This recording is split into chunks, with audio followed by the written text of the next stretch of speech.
All right, we are in Esther chapter 5. Esther chapter 5.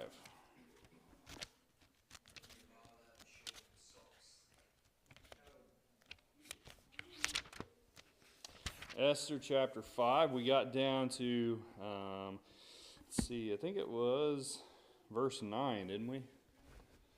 They have notes on that? All right, I thought we did. So chapter 5, verse 9, so as we see the first part of the chapter, this is after Esther, or this is when Esther goes and stands before the king. She's allowed to speak. She's not killed for it. He asked her that he would give her, or what was her request? He would give her everything, or he would give her so much that it would be even half the kingdom, up to half the kingdom, whatever she wanted. So she could have asked for anything at that point. But her request was to ask about a banquet, having a feast for him and for Haman. What was significant about the fact that Haman was invited? Yeah, exactly. Some kind of feast like this, it was pretty rare for someone to be invited. And so for Haman to be called out like that, specifically to go to a private feast with the king and the queen, was a big deal. And it would have been a big deal for anybody. And so with Haman's character, what do you think that does to Haman? Yeah, he makes it more prideful. And that's what we see here now in verse 9 through the end of the chapter. We really see Haman's pride and his arrogance here. And so verse 9, it says, So Haman went out that day joyful and with a glad heart. But when Haman saw Mordecai in the king's gate, and he did not stand or tremble before him, he was filled with indignation against Mordecai. And this is where we finish talking about the fact that not only did Haman want Mordecai to worship him, as we saw back in chapter 2, but he also wanted him to also tremble and be fearful of him. You think about it, we are to honor and respect God, right? And we're also to fear him. He is wanting those same kind of attributes, or same thing, treatment as we would give to God to himself. It's pretty arrogant. And so he wanted him to fear him, and he didn't, because it's interesting, the word that's used there, tremble. The idea of tremble is not just the fear, it's just to be scared of him. He wanted him shaking in his boots. He was so arrogant, he wanted to be able to walk down the street, walk by Haman or by Mordecai, and Mordecai basically collapse, just melt, because of the sight of him. That is so arrogant. He's so prideful. He thinks he's so important that just the mere sight of him should make someone tremble. That's terrible. And so then verse 10, it says, Nevertheless, Haman restrained himself and went home, and he sent and called for his friends and his wife Zeresh. Now, it says he restrained himself. That word restrain means to have self-control. It means to hold back. So, which is interesting with him, he chose when he was in this joyful state, then went straight to anger and indignation, wanting to kill him, restrained himself. He didn't do anything. Instead, he decides to go home and start to cheer himself up. And so the way to cheer himself up is he's going to call all his friends. He's going to call his wife to him, and he's going to now talk about himself. And so that's verse 11. So verse 11 says, And Haman told them of his great riches, the multitude of his children, everything in which the king had promoted him, and how he had advanced him above the officials and servants of the king. And so the first thing he does is he starts to just tell them about his great riches. Now, we know he's rich because of what he promised to pay the king for killing all these Jews in the first part of back in chapter 2. So we know that he was very rich. And so, he's sitting here. He's like, I want to just tell you, all my friends, I want my wife to know, I want you to know how great I am. And this is how great I am. I am super rich. I have all of these great things. I have a great amount of children. It is said that he had 10 sons. And to brag about that was actually similar to a lot of things that happened during that time. Herodotus states this: next to prowess in arms, it was regarded as the greatest proof of manly existence or excellence in Persia to be the father of many sons. And so by him saying, well, think about how many sons that I have. I'm such a great person. I'm so amazing. I'm so excellent because of my children. And then he wants to talk about his everything which he had been promoted by the king, and how he had advanced him above officials and servants to the kings. He's telling these people, these friends, he's like, I am so great. I am higher than you. I'm better than you. I have more money than you. I have, do you imagine what his friends are thinking? Are they really his friends? I think it's interesting if you go later. Where was it at? Later on, if I remember right, it's not stated about his friends. It's talked about wise men. And so they're really not his friends. They're just his counterparts. Verse 13. Yeah, that's right. Yeah, and the wise man that was there, yeah. Do what? It reminds you of the prodigal son. He had friends long as he had money. Yeah, he did. And that's the same thing that's going on here. But it's, you can imagine he's sitting there going, I'm so great. I'm better than you. I have all these great things. I'm higher. Or chapter 7. Yeah, and so, he's talking about all these great things he has. He's trying to, in a sense, build himself up. He's trying to brag about himself to make himself feel better. He's very focused on himself. And he was blessed. You think about all these things that he's talking about. Who was someone else that had all of these things? Even in the second position of the king. Joseph, we talked about him. Joseph, Daniel. Each one of them had the king's ear. They were second in command above everybody else. I'm sure that made them very wealthy because of the position they were in.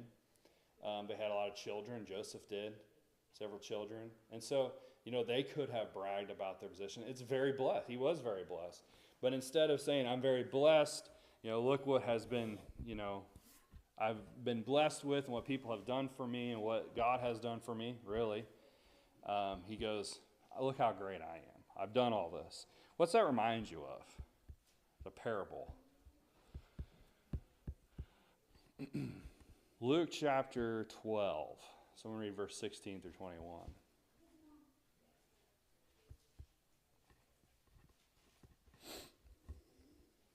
Luke chapter 12, 16 through 21.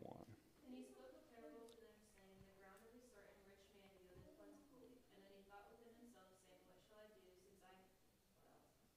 what shall I do, since I have no room to store my crops? So he said, I will do this. I will pull down my barns and build greater, and there I will store all my crops and my goods. And I will say to my soul, soul, you have many goods laid up for many years. Take your ease, eat, drink, and be merry. But God said to him, fool, this night your soul will be required of you. Then whose will those things be which you have provided? So is he who lays up treasure for himself and is not rich toward God. All right, so it's a different context, but it's similar. He's this idea of look at what I have, look how great all these things that I have, and what was the end for him? He died, lost it all. What's going to happen to Haman? We know the rest of the story. He's going to die and lose it all. He's going to have a really great day. Today is going to be a really great day for him. The next day is not. And so it's just when we get to chapter 6, the whole chapter is just the providence of God. You can see it. And how everything just gets worse and worse for him as the day goes along. Yeah, it destroys everything, yeah. Yep, exactly. So, that's a lesson to learn. Sometimes our pride and arrogance can affect others, especially our family. And you think about your reputation, things like that. If you are a proud and arrogant person, it's going to affect your family. It's going to affect the church that way too. Matthew 23, verse 11 through 12.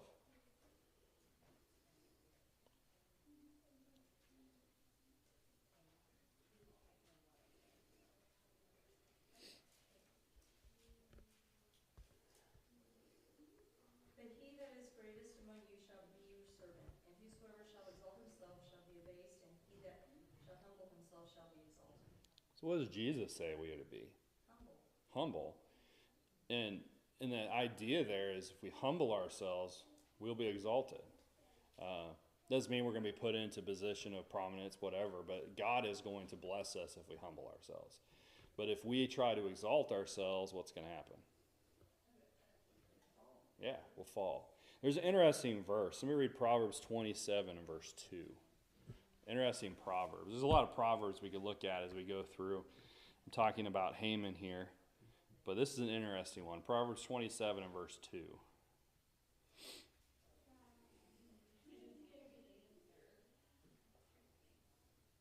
Let another man praise thee, and not thine own mouth, a stranger, and not thine own lips. And so what, the Proverb says. We shouldn't boast on ourselves. Yeah.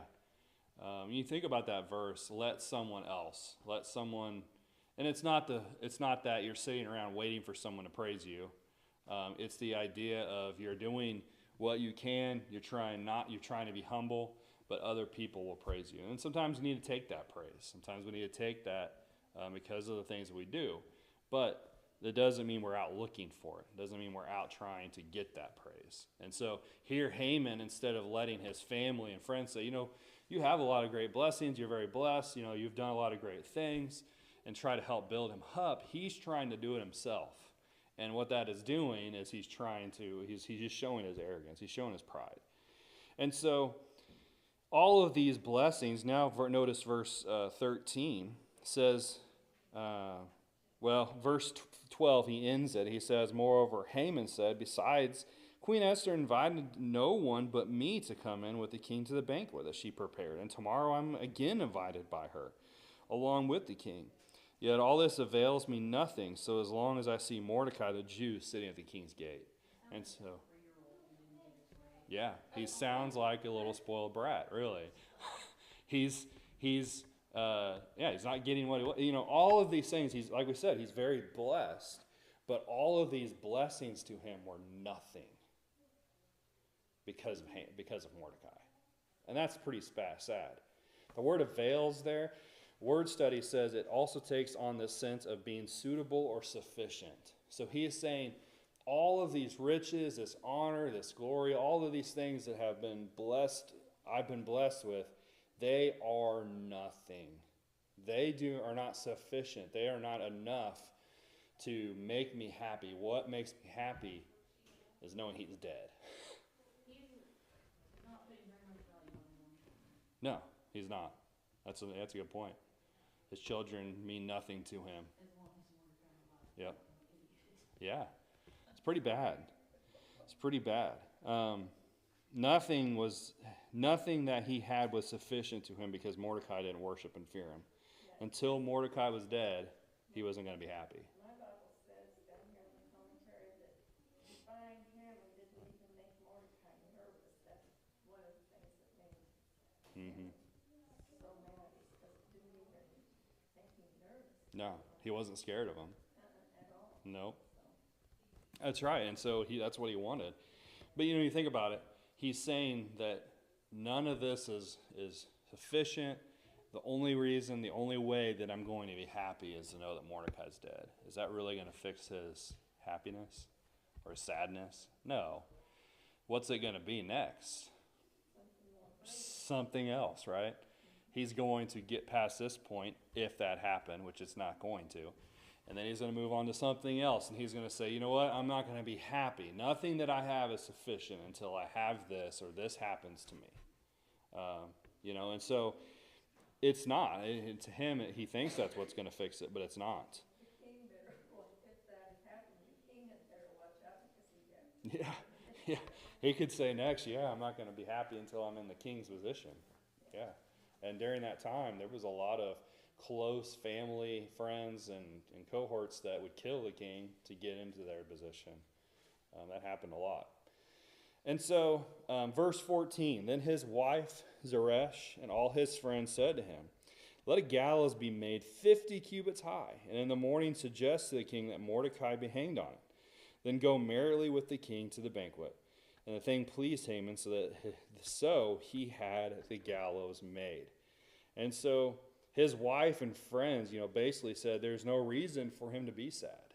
They're saying there's no reason for you to be upset and sad. You have the authority, you have the power to do something about it. You can go to the king, you have his ear. You can go to him and say, I want Mordecai hung. And he could have. And so, why wait and see for this time later that all the Jews are going to die to see Mordecai die? You can just do it now. That's what they're telling him. Do you know what the timeline was between this and then when that proclamation was? Like how long? I don't remember now. So before it was 11 months. This was back when the proclamation was first made. I think it was 11 months. But now I don't know. And so he wanted him hung on a gallows. Now, when we think of gallows, what do we think of? Yeah, the old Western movies, Yeah, they're hung by the neck, and that's what happens. Well, that's not the case during this time. So Barnes stated this: a gallows, in the ordinary sense, is scarcely what he means by what we understand. Is scarcely intended, since hanging was not a Persian punishment. The intention, no doubt, was to crucify or impale Mordecai. And so when the idea of hanging him was to hang him on a pole or crucify him in a sense. Roper states this: both from the written witnesses of Herodotus and from excavated stone reliefs, we know that the Persians built gallows that were wooden stakes on which they would impale, not asphyxiate, their victims. And if you look at history, history shows the Persians would impale people upon a pole up high. It wasn't until, who was the kingdom before Rome that was very insignificant? Not Lydia. Oh, I can't remember their names. I know where they're at on the map. But they started the practice of crucifixion, but then the Romans perfected it. The idea of what we see during the Christ time. So it's not even what we would see in the Christ time, history shows us. This is a impalement of a person. And that's what he wants done to Mordecai. Now, it says 50 cubits high. Well, 50 cubits is almost 75 feet. Now, do they really mean let's build a gallows that is 75 feet high? I think more of the fact that they're like, they're talking and they're saying, just, build this gallows that's even 50 cubits high, just to show how ridiculous he is and to make a spectacle of him, basically. So maybe it could have been 70 feet high, or 75 feet high. But I think more of the fact of it's an exaggeration, probably just made to make an example of him. Let's make an example of him. Put him high enough so people can see, people understand who he is and what's going on. And so in his mind, this was perfect. And so he has it made. Now it's interesting, when we get into the next chapter, the king could not sleep. Okay, so this is perfect. When we talk about providence, the king couldn't sleep, so the Chronicles is going to be read. And by the time the king finds what happened with Mordecai and what was going on, we have then Haman coming into the court. Neither one of them really had slept all night. The king couldn't sleep because he was restless. Haman couldn't sleep because he was preparing to kill Mordecai. So it's kind of interesting, because it ends the chapter by saying this thing pleased Haman, so he had the gallows made. He's going to be overseeing this done. He's going to make sure it's ready for the next morning, for when he meets the king. And so in his mind, this is perfect. He's going to get the king to allow him to hang Mordecai the next day. But was this really going to happen? No. Scripture tells us, Proverbs tell us, that this is the perfect time for a fall. You know, when you talk about the pinnacle of someone being prideful, Haman has hit that point. He is so arrogant, I don't think he could get any farther. Or maybe he could, I don't know. So we read Proverbs 11 and verse 2. We got a few verses here. Proverbs 11 and verse 2.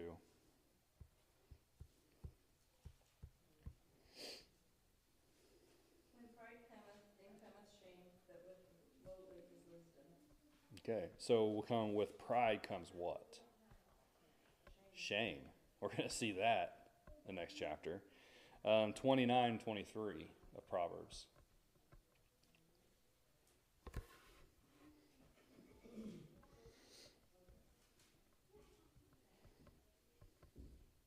A man's pride shall bring him low, but honor shall uphold the humble in spirit. Okay, so pride will bring a person low, and we're going to see that happen. And then, of course, chapter 16, verse 18. Probably the most well-known verse about pride.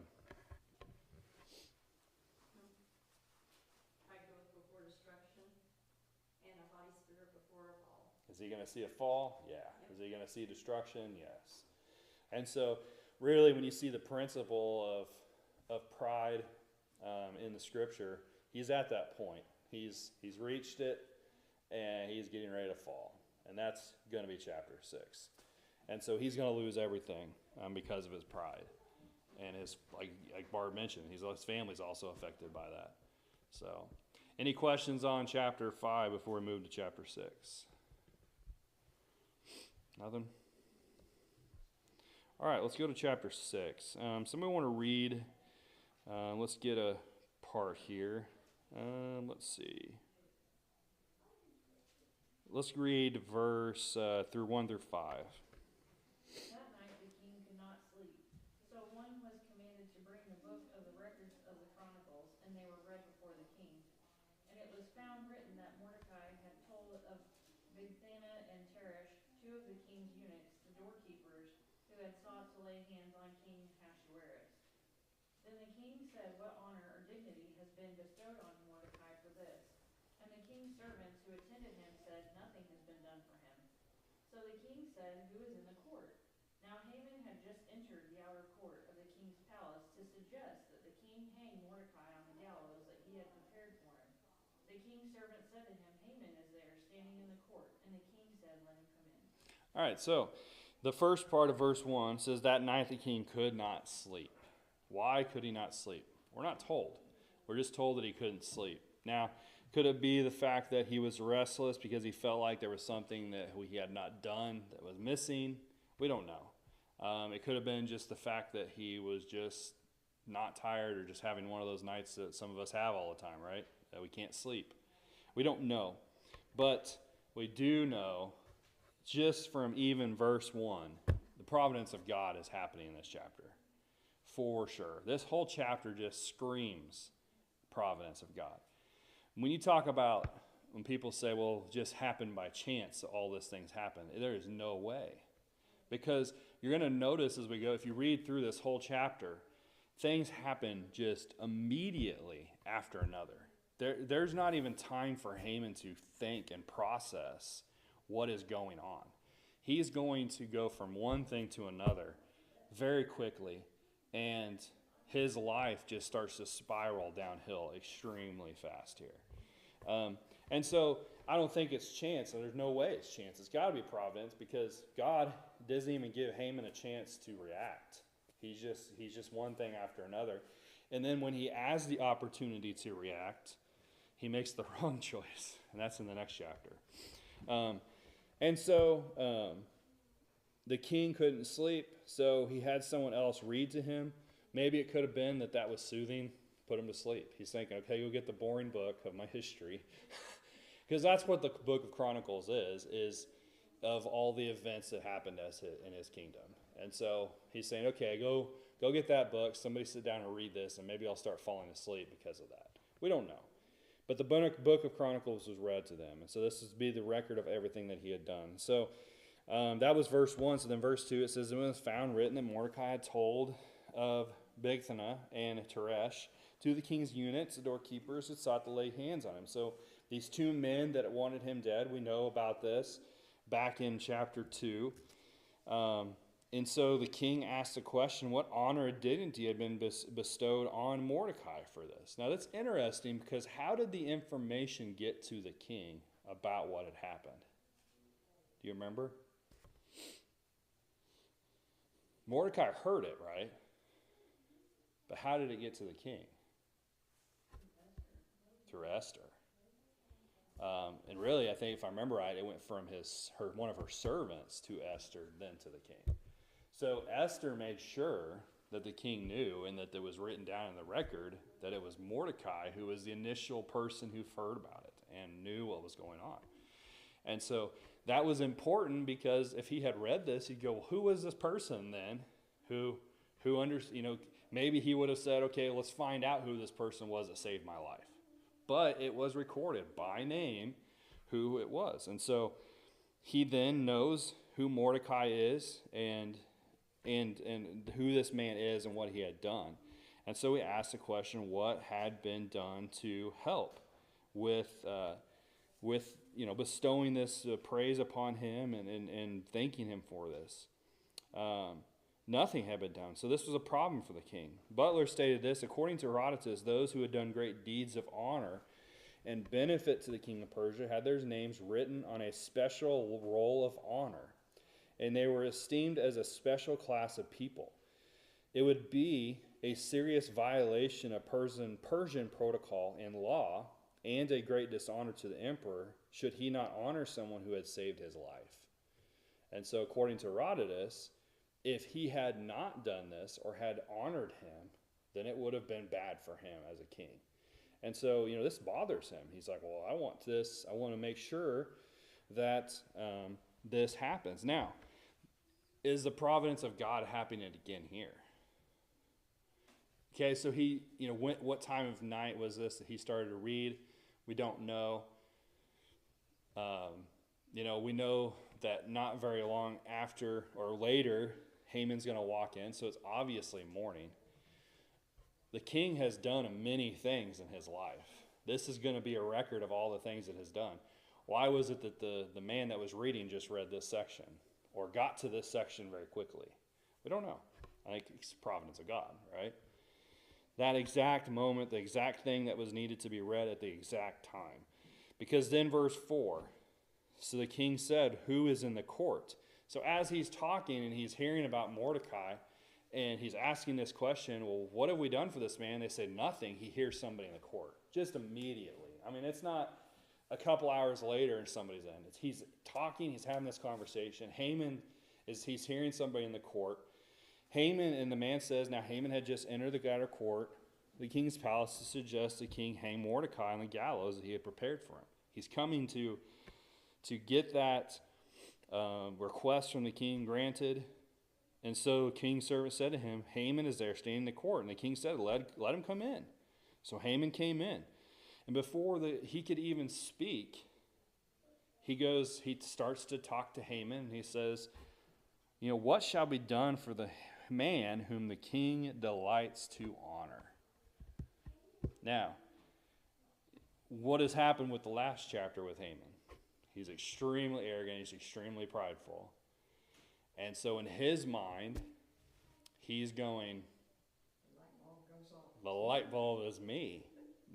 And he even says that. It says, and Haman thought in his heart, whom would the king delight to honor more than me? There's no one else in this kingdom is greater than me. And that's what he's been doing. He's been telling everybody, I'm better than everybody else. I'm greater than you.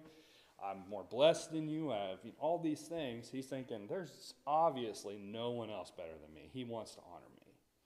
And so he doesn't get a chance to talk about Mordecai yet. Now his mind is going to, oh wow, the king wants to honor me. The king wants to give me something great.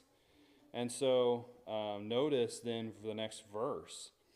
Verse 7, it says, and Haman answered the king, for this man whom the king delights to honor, let a royal robe be brought which the king has worn, and a horse on which the king has ridden, which has a royal crest placed on its head.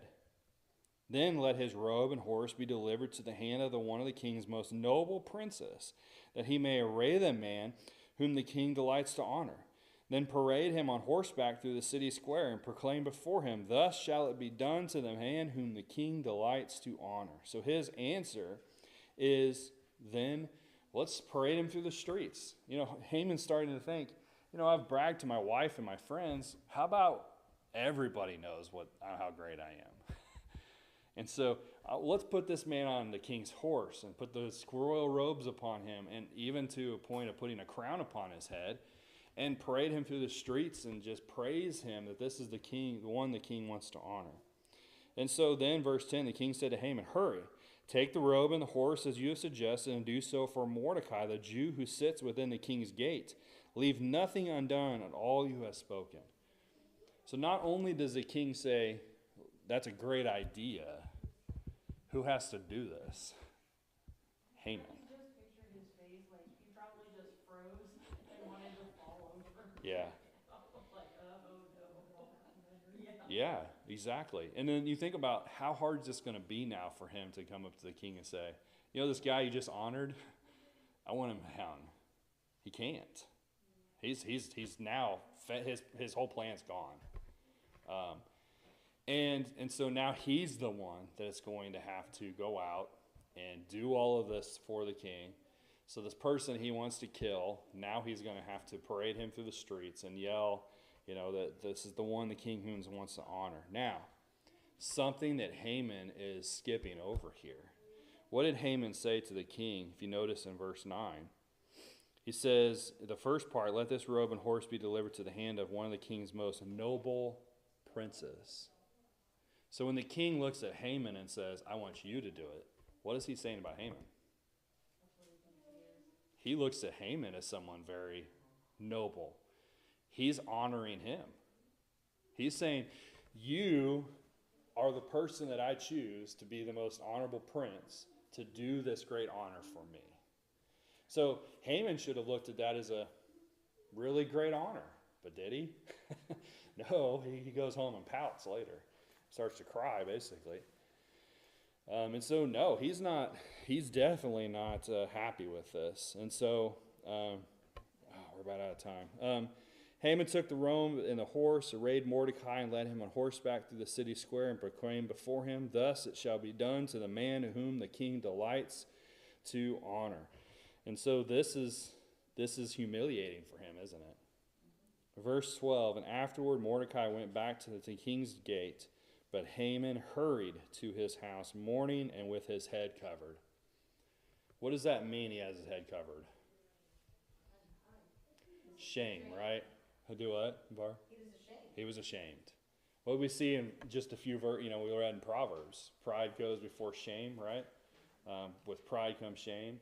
This is exactly what's going on here. He is completely humiliated. He is, in his mind, even though he's not in front of the king thought this was a great honor for him to do this. He, in his mind, he has been humiliated in front of the people. He has been humiliated in front of the king, his friends, and his wife. He feels like he has completely just fallen down to the depths of shame and despair. And what do you think that's going to make him more determined to do? Yeah, try to kill him, right? So he goes home. Verse 12, verse 13 says, and Haman told his wife Zeresh and all his friends everything that had happened to him. His wise men and his wife said to him, if Mordecai before whom you have begun to fall is of Jewish descent, you will not prevail against him, but will surely fall before him. Think about that. His wife, his friends, his wise friends, or wise people around him, said, basically, you're going to lose.